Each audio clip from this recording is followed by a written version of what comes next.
नमस्कार दोस्तों, आप सबका स्वागत है हिंदी की ऑनलाइन क्लासेस में। दोस्तों, पहले भी हमने पढ़ा सतत एवं व्यापक मूल्यांकन के बारे में और इसका जो पहला वीडियो है वो मैंने तैयार कर लिया था और आप लोगों ने देखा भी होगा और बहुत से आप लोगों के लाइक्स भी आए हैं और कमेंट्स भी आए इस तरह से। तो मैं उम्मीद करता हूँ कि आपको ये वीडियो समझ में आया होगा और मैंने काफ़ी सारे एविडेंस को लेकर बनाया है, काफ़ी सारी मेहनत की है, अच्छे प्रमाणिक स्रोतों को उसमें काम में लिया है। तो दोस्तों, आज हम सतत एवं व्यापक मूल्यांकन की भाग जो द्वितीय है उसको लेकर वीडियो बनाया है मैंने कि इस वीडियो में किस तरह से ग्रेडिंग किया जाएगा और किस तरह से पाठ्यक्रम को डिवाइड किया जाएगा और ये जो संपूर्ण प्रक्रिया है मूल्यांकन की, ये किस प्रकार से इसको संपादित किया जाएगा।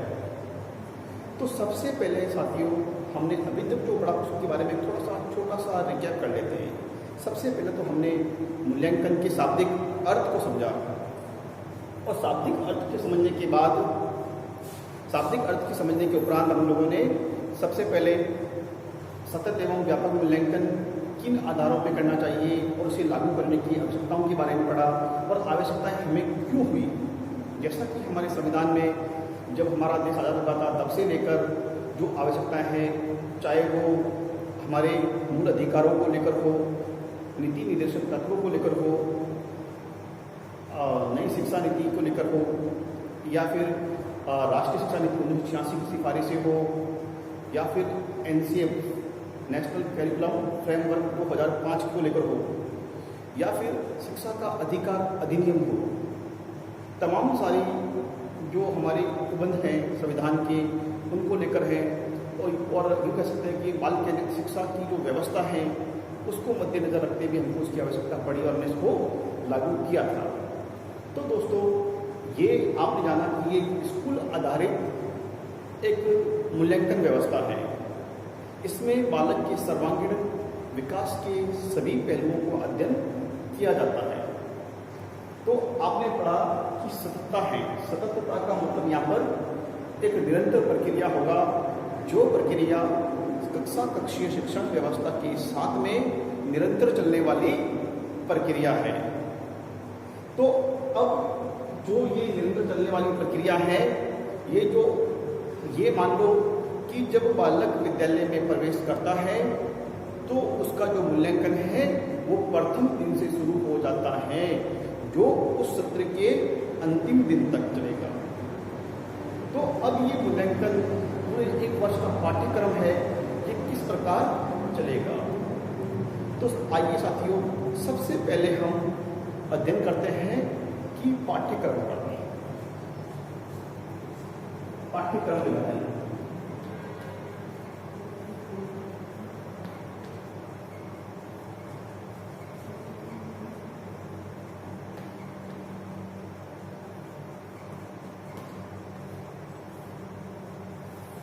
पाठ्यक्रम विभाजन। अब पाठ्यक्रम जो विभाजन है ये पूरे सत्र के दौरान किस प्रकार किया जाएगा। तो सबसे पहले साथियों, हम इस बात को मानने को तैयार है हम लोग कि किसी भी वर्ष का, मैं लिख सकता हूं, किसी भी पूरे वर्ष का, पूरे वर्ष का संपूर्ण पाठ्यक्रम, संपूर्ण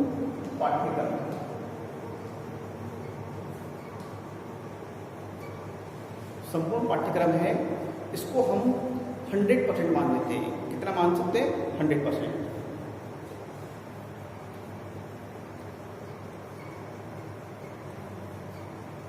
ये हमने 100% मान लिया। अब इस पूरे पाठ्यक्रम को हम दो अवधियों में अलग अलग डिवाइडेशन करेंगे।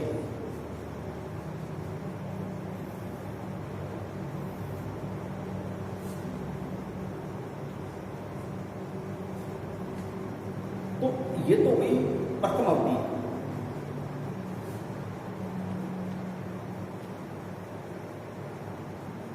प्रथम अवधि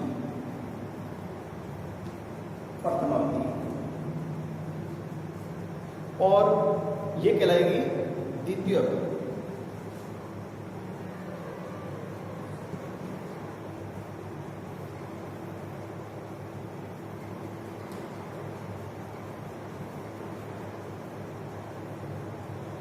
अब साथियों इंग्लिश में अंग्रेजी में हम इंग्लिश में हम इस प्रथम अवधि को हम लिख सकते हैं कि first term.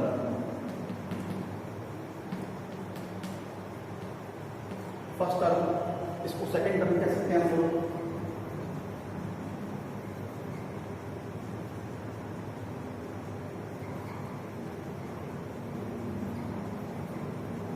Second term, first term and second term, दो भागों में इसका डिवाइडेशन करते हैं।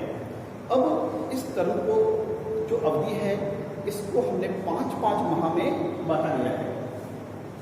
ये अवधि कहलाएगी 5 माह, और ये अवधि भी कहलाएगी 5 माह।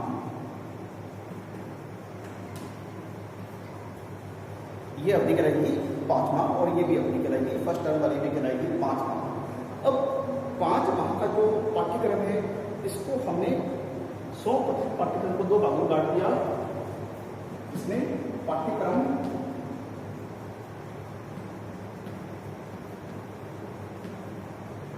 हमारा हो जाएगा 50%। ठीक उसी प्रकार यहाँ पर भी पाठ्यक्रम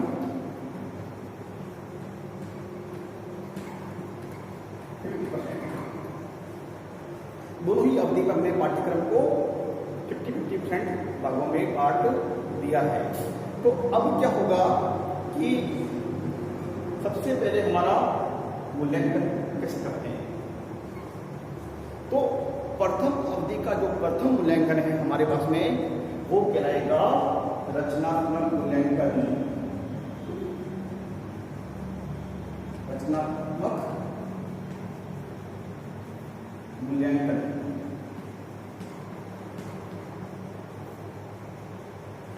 ये कहलाएगा फर्स्ट, प्रथम अवधि का प्रथम मूल्यांकन रचनात्मक मूल्यांकन करेगा। और ये मूल्यांकन सतत रूप से चलेगा, निरंतर रूप से चलेगा। और हमने जो कक्षा तपसील जो गतिविधियां कराई है, जो शिक्षण को हमने कराया है, उसको निरंतर बालक के साथ में हमें एक उसको बालक को हमने एक उसकी संपूर्ण जो सीखने सिखाने की जो प्रक्रिया है उसको निरंतरता रखते हुए, उसमें सततता रखते हुए उसकी जो मूल्यांकन आकलन की जो प्रक्रिया है उसे हम जारी रखेंगे। और उसके आधार पर हम उसका जो विषय वस्तु हमने पढ़ाई है उस विषय वस्तु का प्रथम रचनात्मक मूल्यांकन करेंगे। ठीक है। और इसमें जो पाठ्यक्रम होगा इसमें 10% होगा। इसमें पाठ्यक्रम जो होगा हमारा 10%। ठीक है। ठीक उसी प्रकार यहाँ पर रचनात्मक मूल्यांकन फर्स्ट होगा। उसके जस्ट 2 महीने बाद में, उसके जस्ट 2 माह बाद में फिर होगा रचनात्मक मूल्यांकन द्वितीय।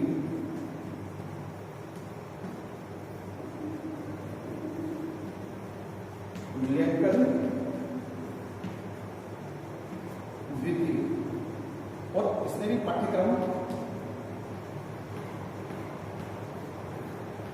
10%। इसमें पाठ्यक्रम होगा 10%। अब उसके बाद आता है हमारा जो तीसरा मूल्यांकन। इसको मैं ऊपर लिख देता हूँ, यहाँ जगह कम है इसलिए ऊपर लिख रहा हूँ।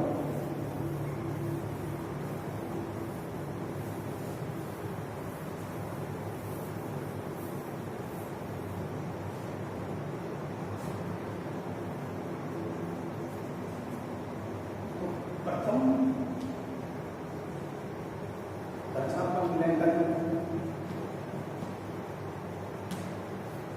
मूल्यांकन हो गया। ये हो गया फर्स्ट, और 10% पाठ्यक्रम। फिर द्वितीय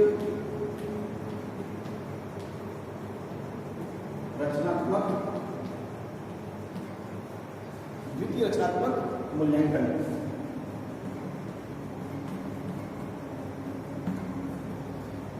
ये हो गया, ये भी उसके जस्ट 2 महीने बाद होगा। और इसमें भी जो पाठ्यक्रम की कोर्स की अवधि है, पाठ्यक्रम 10% रखा जाएगा। उसके बाद आता है प्रथम अवधि का जो अंतिम मूल्यांकन है। प्रथम अवधि का जो अंतिम मूल्यांकन है या तीसरा मूल्यांकन भी कह सकते हैं, उसे अंतिम मूल्यांकन भी कह सकते हैं, और उसे हम कहेंगे योगात्मक मूल्यांकन। योगात्मक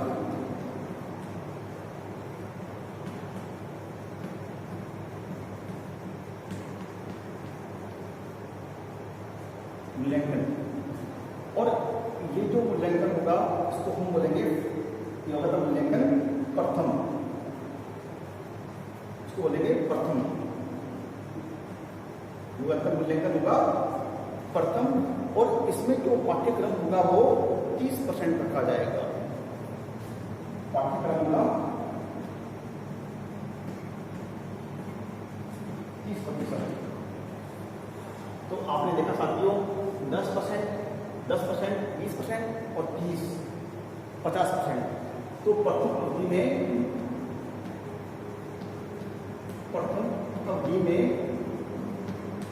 50% पाठ्यक्रम पूरा हो, इस तरह से इसमें विभाजित किया गया है। अब आता है द्वितीय अवधि में हमारा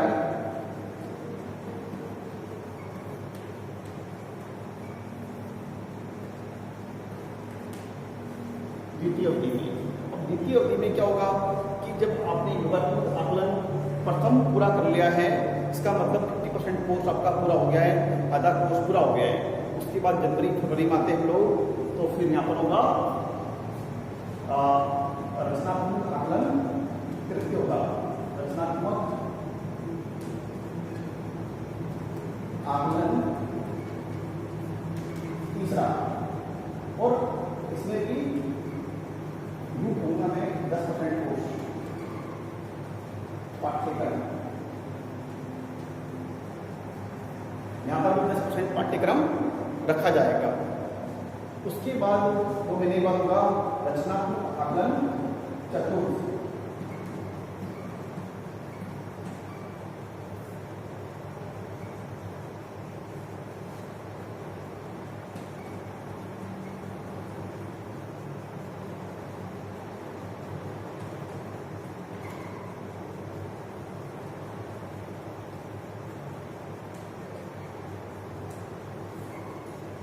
इसके बाद होगा 2 महीने बाद रचनात्मक आकलन चतुर्थ, और इसमें भी 10% पाठ्यक्रम को शामिल किया गया है। तो साथियों, अब इसके बाद द्वितीय अवधि का अंतिम मूल्यांकन उसको हम कहेंगे योगात्मक आकलन द्वितीय, और इंग्लिश में कहेंगे तो SA1 समेटिव असेसमेंट सेकंड, और FA1 का मतलब होगा रचनात्मक, फॉर्मेटिव असेसमेंट। अब होगा योगात्मक आकलन द्वितीय।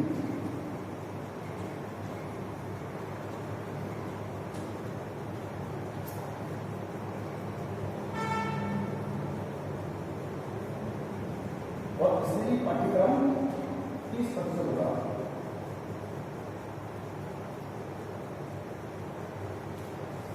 इसलिए पाठ्यक्रम ध्यान देते हैं 30% पाठ्यक्रम, 30% पाठ्यक्रम निर्धारित है।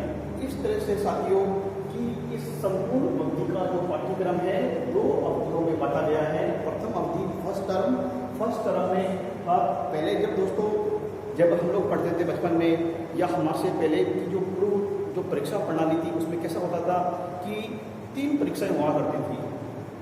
अब 3 परीक्षाओं के माध्यम से हम बालक का एक मूल्यांकन किया जाता था, एक परीक्षा ली जाती थी जो मतलब पेपर पेंसिल आधारित हुआ करती थी, जिसमें ये होता था कि सबसे पहले 2 महीने बच्चा गया और त्रैमासिक परीक्षा होती थी, फिर अर्धवार्षिक होती थी, और अंत में सत्र के अंत में वार्षिक परीक्षा हुआ करती थी। धीरे समय बीतता गया और इस परीक्षा प्रणाली में थोड़ा सा अंतर और आया, और उसके बाद में त्रैमासिक परीक्षा को हटाकर कि उसकी जगह टेस्ट रख दिए गए, परख रख दी गई, प्रथम परख, द्वितीय परख, इस तरह से परख को रखकर उसमें उस बालक का आकलन करने से मतलब लगे। उसके बाद क्या हुआ कि जो प्रणाली है, परीक्षा प्रणाली हमारी, उसमें थोड़ा सा परिवर्तन और हुआ। वर्तमान समय में जो बहुत सारी मतलब ये कह सकते हैं कि बहुत सारे परिवर्तन हुए हैं, चाहे वो संविधान के अंतर्गत दिए गए उपबंधों को लेकर हो या बाल केंद्रित शिक्षण के अंतर्गत हो, तमाम सारे जो उपबंध है उनको लेकर शिक्षण प्रक्रिया में जो सीखने सिखाने की प्रक्रिया है उसमें अंतर आया है। और कहा जाता है कि जो अभी तो शिक्षा व्यवस्था शिक्षण जो व्यवस्था है हमारी या शिक्षण प्रक्रिया है वो बाल केंद्रित होनी चाहिए। बाल केंद्रित ऐसे होगी कि पूरी तरह से कक्षा में लोकतांत्रिक प्रणाली को लागू किया गया है और बालक को केंद्र में रखकर शिक्षण व्यवस्था कराई जाएगी। पहले शिक्षण व्यवस्था शिक्षक केंद्रित होती थी, तो अब बालक को ध्यान में रखकर शिक्षण कराया जाता है, वो बाल केंद्रित शिक्षा है। और बहुत सारी जो समितियां हैं वो सिफारिश करती है कि बिना बोझ की शिक्षा दी जाए, बिना बोझ की। तो यहाँ पर केवल और केवल पेपर पेंसिल जो टेस्ट है उसी के आधार पर बच्चे का आकलन करेंगे, तो उसका जो व्यापक स्तर है, और व्यापक स्तर ये है कि इसके जो आकलन के सर्वांगीण पहलू हैं वो उसमें छूट जाएंगे। तो बालकों इस तरह से हम ये समझेंगे कि बालक के जो शैक्षिक स्तरों को तो हम इस आधार पर ले सकते हैं पाठ्यक्रम के आधार पर, लेकिन उसकी जो सह शैक्षिक हैं, कोई बालक खेल में अच्छा है, कोई बालक नैतिक विकास में अच्छा है, कोई बालक सामाजिक दायित्वों को निभा रहा है, कोई बालक मतलब अदर एक्टिविटीज़ मतलब जो हमारी जो एक अच्छी एक्टिविटीज़ में उसको हम शामिल करेंगे, उनमें यदि वो पार्टिसिपेशन कर रहा है तो कहने का मतलब उसका विकास वहाँ भी हो रहा है। केवल ये ही एक पेपर पेंसिल को ही उसका आकलन नहीं है, और इस आधार पर बच्चे को जज नहीं कर सकते हम लोग। तो ये है कि जो रचनात्मक, अभी बताता हूँ मैं रचनात्मक मूल्यांकन और योगात्मक मूल्यांकन वास्तव में अंतर क्या है। तो रचनात्मक मूल्यांकन वो है कि जो अब कक्षीय शिक्षण व्यवस्था में जो टीचर पढ़ा रहा है, ग्रुप बना के पढ़ा रहा है, तो उस ग्रुप के अंतर्गत वो निरंतर चलने वाली जो कक्षीय गतिविधियाँ हैं, उन गतिविधियों के आधार पर जब विषय वस्तु का पठन करवा रहा है तो उस विषय वस्तु में से बालकों ने कितना ग्रहण किया है, चाहे उसने ग्रुप बना के पढ़ाया है, सामूहिक रूप से पठन, उसके बाद ग्रुप में डिवाइड करके पढ़ाया है, और प्रत्येक ग्रुप में बच्चे ने कितना कितना सीखा है, और अलग अलग गतिविधियाँ करवाई हैं, अलग अलग गतिविधियों में बालक ने कितना ग्रहण किया है, इसका पता लगाने के लिए वो पाठ्यक्रम के अनुसार एक ये कह सकते हैं कि हम एक टूल तैयार करेगा। और ग्रुप उससे पहले जो ग्रुप बनाएगा उससे पहले वो आधार रेखा मूल्यांकन करेगा, बेस्ट टाइम टेस्ट लेगा।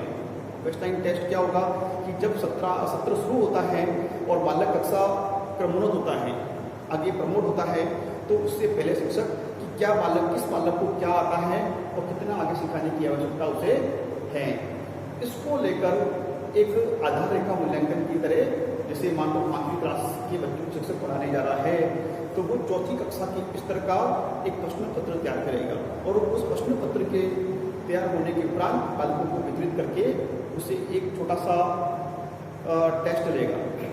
उस टेस्ट के माध्यम से ये पता लगाएगा क्या बालक की जो योग्यता है, क्या 5वीं कक्षा में बैठने लायक है भी या उससे कम है। तो अब बालक कितना कर पाता है, तो अध्यापक के लिए ये मतलब सरलीकृत हो जाएगा कि किस बालक का लेवल किस कक्षा के अनुसार है, क्या कौन सा बालक किस कक्षा के स्तर के अनुसार है और उसे क्या सिखाने की उसको आगे आवश्यकता है। तो इस पाठ्यक्रम को इस तरह से बांटकर सिखाया जाएगा। जो रचनात्मक मूल्यांकन है हमारे सामने, वो निरंतरता जो क्लासरूम में जो एक्टिविटीज़ हो रही है उसको आधार में रखकर और सततता का एक ही मान सकते हैं कि ये जो मूल्यांकन है रचनात्मक, ये सततता पर आधारित है। तो निरंतरता है, सततता है, उस पर आधारित है। और जो योगात्मक आकलन है, जो हमारा ऐसे 1 और 2 है, ये संपूर्ण व्यापकता को लेकर, इसमें खेल कूद, अच्छी खेलकूद गतिविधियाँ हैं या मतलब नैतिक गतिविधियाँ हैं और तमाम सारी जो गतिविधियाँ हैं स्कूल की, उसमें भाग बढ़ चढ़ कर लेता है या नहीं लेता, उस सभी में उसका मतलब पार्टिसिपेशन कैसा है, इनको लेकर आकलन किया जाता है। तो इस तरह से ये योगात्मक आकलन तो ये मान लो कि व्यापक स्तर पर होगा और रचनात्मक आकलन ये सफलता पर आधारित होगा। तो आगे अब दोस्तों आगे बढ़ेंगे इसके बारे में grading system. Root 9 grading system क्या है और कैसे दिया जाता है, इसके बारे में सभी कंपटीशन में प्रश्न आता है।